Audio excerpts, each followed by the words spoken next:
Sebagai manifestasi seni dan kebudayaan, kegiatan pembinaan dan pengembangan kerajinan bukanlah hal yang mudah, namun tetap harus dilakukan karena selain penting untuk kepentingan pelestarian budaya, kerajinan juga sangat berkontribusi bagi peningkatan kesejahteraan keluarga. Hal tersebut disampaikan oleh Ketua Tim Penggerak PKK dan Dekranasda Aceh Darwati Agani dalam sambutannya saat melantik Ketua Tim Penggerak PKK dan juga Dekranasda Kabupaten Aceh Tamiang periode 2017-2022, Rita Cynthia binti Abdussalam di Aula Seddakap setempat Jumat 29 Desember 2017. Kerajinan rakyat sangat erat kaitannya dengan semangat pembangunan kesejahteraan masyarakat. Pembinaan terhadap hasil kerajinan rakyat tentunya akan berimplikasi pada penguatan kesejahteraan keluarga, sehingga tugas-tugas pembangunan yang dijalankan pemerintah daerah dapat terlaksana dengan baik, kata Darwati. Untuk itu Darwati mengimbau Ketua Tim Penggerak PKK dan Dekranasda Aceh Tamiang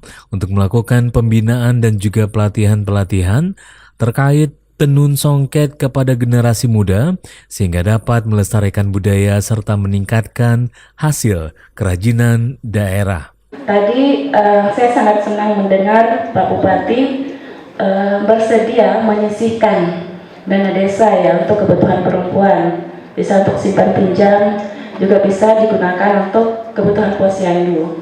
Jadi kalau adanya dana-dana yang bisa dimanfaatkan oleh pengurus-pengurus PKK di desa, insya Allah kegiatan-kegiatan perempuan, kegiatan PKK bisa berjalan sebagaimana yang kita harapkan, bahkan bisa lebih meningkat lagi.